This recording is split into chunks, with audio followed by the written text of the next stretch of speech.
اور کیا اللہ نے ایسی اولاد پسند کی ہے جو زیوروں میں پالی پوسی جاتی ہے اور جو بحث مباحثے میں اپنی بات کھل کر بھی نہیں کہہ سکتی؟ اس کے علاوہ انہوں نے فرشتوں کو جو خدائے رحمان کے بندے ہیں مؤنث بنا دیا ہے۔ کیا یہ لوگ ان کی تخلیق کے وقت موجود تھے؟ ان کا یہ دعویٰ لکھ لیا جائے گا اور ان سے باز پرس ہوگی۔ اور یہ کہتے ہیں کہ اگر خدائے رحمان چاہتا تو ہم ان فرشتوں کی عبادت نہ کرتے۔ ان کو اس بات کی حقیقت کا ذرا بھی علم نہیں ہے، اور ان کا کام اس کے سوا کچھ نہیں کہ اندازوں کے تیر چلاتے ہیں۔ بھلا کیا ہم نے اس سے پہلے کوئی کتاب دی تھی جسے یہ تھامے بیٹھے ہیں؟ نہیں، بلکہ ان کا کہنا یہ ہے کہ ہم نے اپنے باپ دادوں کو ایک طریقے پر پایا ہے اور ہم انہی کے نقش قدم کے مطابق ٹھیک ٹھیک راستے پر جا رہے ہیں۔ اور اے پیغمبر، ہم نے تم سے پہلے جب بھی کسی بستی میں کوئی خبردار کرنے والا پیغمبر بھیجا تو وہاں کے دولت مند لوگوں نے یہی کہا کہ ہم نے اپنے باپ دادوں کو ایک طریقے پر پایا ہے اور ہم انہی کے نقش قدم کے پیچھے چل رہے ہیں۔ پیغمبر نے کہا کہ تم نے اپنے باپ دادوں کو جس طریقے پر پایا ہے، اگر میں تمہارے پاس اس سے زیادہ ہدایت کی بات لے کر آیا ہوں تو کیا پھر بھی تم اپنے طریقے پر چلے جاؤ گے؟ انہوں نے جواب دیا، تم جو پیغام دے کر بھیجے گئے ہو ہم اس کو ماننے والے نہیں ہیں۔ نتیجہ یہ ہوا کہ ہم نے ان سے انتقام لیا۔ اب دیکھ لو کہ جھٹلانے والوں کا انجام کیسا ہوا۔ اور وہ وقت یاد کرو جب ابراہیم نے اپنے باپ اور اپنی قوم سے کہا تھا کہ میں ان چیزوں سے بیزار ہوں جن کی تم عبادت کرتے ہو، سوائے اس ذات کے جس نے مجھے پیدا کیا ہے، چنانچہ وہی میری رہنمائی کرتا ہے۔ اور ابراہیم نے اس عقیدے کو ایسی بات بنا دیا جو ان کی اولاد میں باقی رہی تاکہ لوگ شرک سے باز آئیں۔ پھر بھی بہت سے لوگ باز نہ آئے، اس کے باوجود میں نے ان کو اور ان کے باپ دادوں کو زندگی کے فائدے دیے، یہاں تک کہ ان کے پاس حق اور صاف صاف ہدایت دینے والا پیغمبر آ گیا۔ اور جب وہ حق ان کے پاس آیا تو وہ کہنے لگے کہ یہ تو جادو ہے اور ہم اس کا انکار کرتے ہیں، اور کہنے لگے کہ یہ قرآن دو بستیوں میں سے کسی بڑے آدمی پر کیوں نازل نہیں کیا گیا؟ بھلا کیا یہ لوگ ہیں جو تمہارے پروردگار کی رحمت تقسیم کریں گے؟ دنیاوی زندگی میں ان کی روزی کے ذرائع بھی ہم نے ہی ان کے درمیان تقسیم کر رکھے ہیں، اور ہم نے ہی ان میں سے ایک کو دوسرے پر درجات کی فوقیت دی ہے تاکہ وہ ایک دوسرے سے کام لے سکیں۔ اور تمہارے پروردگار کی رحمت تو اس دولت سے کہیں بہتر چیز ہے جو یہ جمع کر رہے ہیں۔ اور اگر یہ اندیشہ نہ ہوتا کہ تمام انسان ایک ہی طریقے یعنی کافر ہو جائیں گے تو جو لوگ خدائے رحمان کے منکر ہیں ہم ان کے لیے ان کے گھروں کی چھتیں بھی چاندی کی بنا دیتے، اور وہ سیڑھیاں بھی جن پر وہ چڑھتے ہیں، اور ان کے گھروں کے دروازے بھی، اور وہ تخت بھی جن پر وہ تکیہ لگا کر بیٹھتے ہیں، بلکہ انہیں سونا بنا دیتے۔ اور حقیقت یہ ہے کہ یہ سب کچھ بھی نہیں، صرف دنیاوی زندگی کا سامان ہے، اور آخرت تمہارے پروردگار کے نزدیک پرہیزگاروں کے لیے ہے۔ اور جو شخص خدائے رحمان کے ذکر سے اندھا بن جائے ہم اس پر ایک شیطان مسلط کر دیتے ہیں جو اس کا ساتھی بن جاتا ہے۔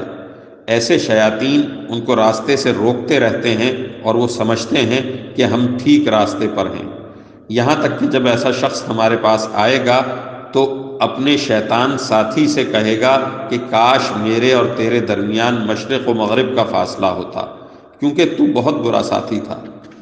اور آج جب تم ظلم کر چکے ہو تو تمہیں یہ بات ہرگز کوئی فائدہ نہیں پہنچائے گی کہ تم عذاب میں ایک دوسرے کے شریک ہو۔ تو پھر اے پیغمبر صلی اللہ علیہ وسلم، کیا تم بہروں کو سناؤ گے یا اندھوں کو، اور ان لوگوں کو راستے پر لاؤ گے جو کھلی گمراہی میں پڑے ہوئے ہیں؟ اب تو یہی ہوگا کہ اگر ہم تمہیں دنیا سے اٹھا لیں تب بھی ہم ان سے بدلہ لینے والے ہیں، یا اگر تمہیں بھی وہ عذاب دکھا دیں جس کا ہم نے ان سے وعدہ کیا ہے تب بھی ہمیں ان پر ہر طرح کی قدرت حاصل ہے، لہٰذا تم پر جو وحی نازل کی گئی ہے اسے مضبوطی سے تھامے رکھو، یقیناً تم سیدھے راستے پر ہو۔ اور حقیقت یہ ہے کہ یہ وحی تمہارے لیے اور تمہاری قوم کے لیے ایک نیک نامی کا ذریعہ ہے، اور تم سب سے پوچھا جائے گا کہ تم نے اس کا حق ادا کیا۔ اور تم سے پہلے ہم نے اپنے جو پیغمبر بھیجے ہیں ان سے پوچھ لو کہ کیا ہم نے خدائے رحمان کے سوا کوئی اور معبود بھی مقرر کیے تھے جن کی عبادت کی جائے؟ اور ہم نے موسیٰ کو اپنی نشانیاں دے کر فرعون اور اس کے سرداروں کے پاس بھیجا تھا۔ چنانچہ موسیٰ نے کہا کہ میں رب العالمین کا بھیجا ہوا پیغمبر ہوں۔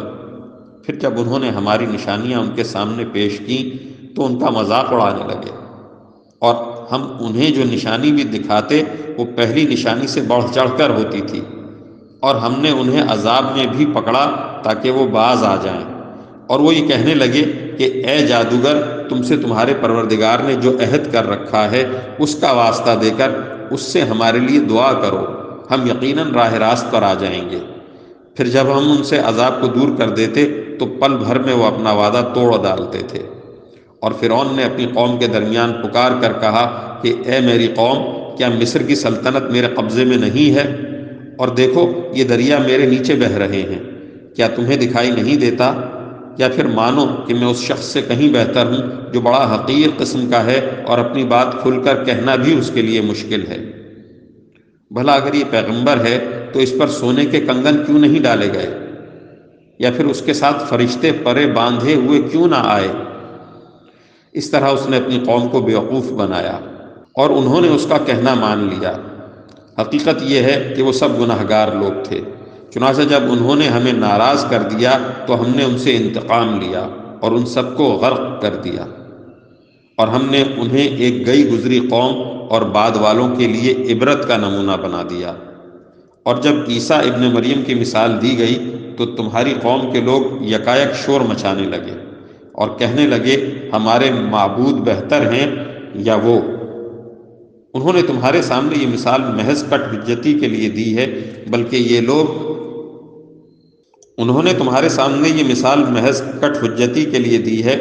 یہ لوگ ہیں ہی جھگڑالو۔ وہ یعنی عیسیٰ علیہ السلام تو بس ہمارے ایک بندے تھے جن پر ہم نے انعام کیا تھا، اور بنی اسرائیل کے لیے ان کو ایک نمونہ بنایا تھا۔ اور اگر ہم چاہیں تو تم سے فرشتے پیدا کر دیں جو زمین میں ایک دوسرے کے جانشین بن کر رہا کریں، اور یقین رکھو کہ وہ یعنی عیسیٰ علیہ السلام قیامت کی ایک نشانی ہیں، اس لیے تم اس میں شک نہ کرو اور میری بات مانو، یہی سیدھا راستہ ہے۔ اور ایسا ہرگز نہ ہونے پائے کہ شیطان تمہیں اس راستے سے روک دے، یقین جانو وہ تمہارا کھلا دشمن ہے۔ اور جب عیسیٰ کھلی ہوئی نشانیاں لے کر آئے تھے تو انہوں نے لوگوں سے کہا تھا کہ میں تمہارے پاس دانائی کی بات لے کر آیا ہوں، اور اس لیے لایا ہوں کہ تمہارے سامنے کچھ وہ چیزیں واضح کر دوں جن میں تم اختلاف کرتے ہو، لہٰذا تم اللہ سے ڈرو اور میری بات مان لو۔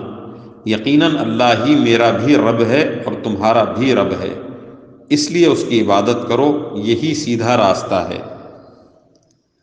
پھر بھی ان میں سے کئی گروہوں نے اختلاف پیدا کیا، چنانچہ ان ظالموں کے لیے ایک دردناک دن کے عذاب کی وجہ سے بڑی خرابی ہوگی۔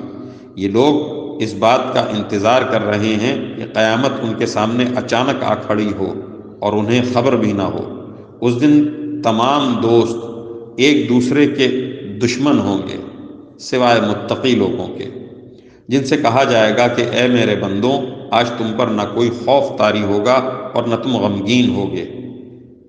اے میرے وہ بندوں جو ہماری آیتوں پر ایمان لائے تھے اور فرما بردار رہے تھے، تم بھی اور تمہاری بیویاں بھی خوشی سے چمکتے چہروں کے ساتھ جنت میں داخل ہو جاؤ۔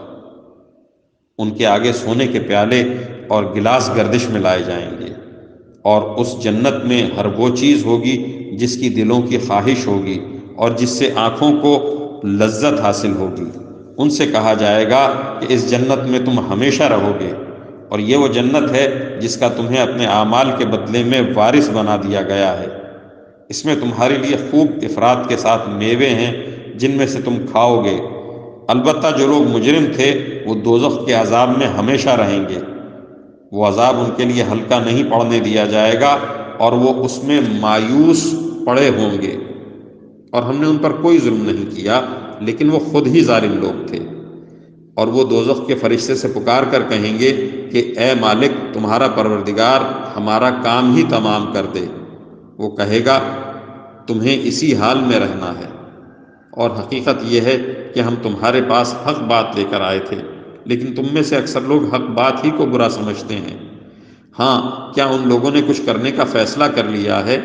اچھا، تو ہم بھی کچھ کرنے کا فیصلہ کرنے والے ہیں۔ کیا انہوں نے یہ سمجھ رکھا ہے کہ ہم ان کی خفیہ باتیں اور ان کی سرگوشیاں نہیں سنتے؟ کیسے نہیں سنتے؟ نیز ہمارے فرشتے ان کے پاس ہیں، وہ سب کچھ لکھتے رہتے ہیں۔ اے پیغمبر صلی اللہ علیہ وسلم، کہہ دو کہ اگر خدائے رحمان کی کوئی اولاد ہوتی تو سب سے پہلا عبادت کرنے والا میں ہوتا۔ وہ جو آسمانوں اور زمین کا بھی مالک ہے، عرش کا بھی مالک، وہ ان ساری باتوں سے پاک ہے جو یہ بنایا کرتے ہیں۔ لہٰذا اے پیغمبر صلی اللہ علیہ وسلم، انہیں اپنے حال پر چھوڑ دو کہ یہ ان باتوں میں ڈوبے رہے ہیں اور ہنسی کھیل کرتے رہیں، یہاں تک کہ وہ اپنے اس دن سے جا ملیں جس کا ان سے وعدہ کیا جا رہا ہے۔ وہی اللہ ہے جو آسمان میں بھی معبود ہے اور زمین میں بھی معبود، اور وہی ہے جو حکمت کا بھی مالک ہے، علم کا بھی مالک، اور بڑی شان ہے اس کی جس کے قبضے میں آسمانوں اور زمین اور ان کے درمیان تمام چیزوں کی سلطنت ہے، اور اسی کے پاس قیامت کا علم ہے، اور اسی کے پاس تم سب کو واپس لے جایا جائے گا۔ اور یہ لوگ اسے چھوڑ کر جن معبودوں کو پکارتے ہیں انہیں کوئی سفارش کرنے کا اختیار نہیں ہوگا۔ ہاں، البتہ جن لوگوں نے حق بات کی گواہی دی ہو اور انہیں اس کا علم بھی ہو۔ اور اگر تم ان لوگوں سے پوچھو کہ ان کو کس نے پیدا کیا ہے تو وہ ضرور یہی کہیں گے کہ اللہ نے۔ اس کے باوجود کوئی انہیں کہاں سے اوندھا چلا دیتا ہے، اور اللہ کو پیغمبر کی اس بات کا بھی علم ہے کہ یا رب، یہ ایسے لوگ ہیں جو ایمان نہیں لاتے، لہٰذا اے پیغمبر صلی اللہ علیہ وسلم تم ان کی پرواہ نہ کرو اور کہہ دو سلام، کیونکہ عنقریب انہیں خود سب پتہ چل جائے گا۔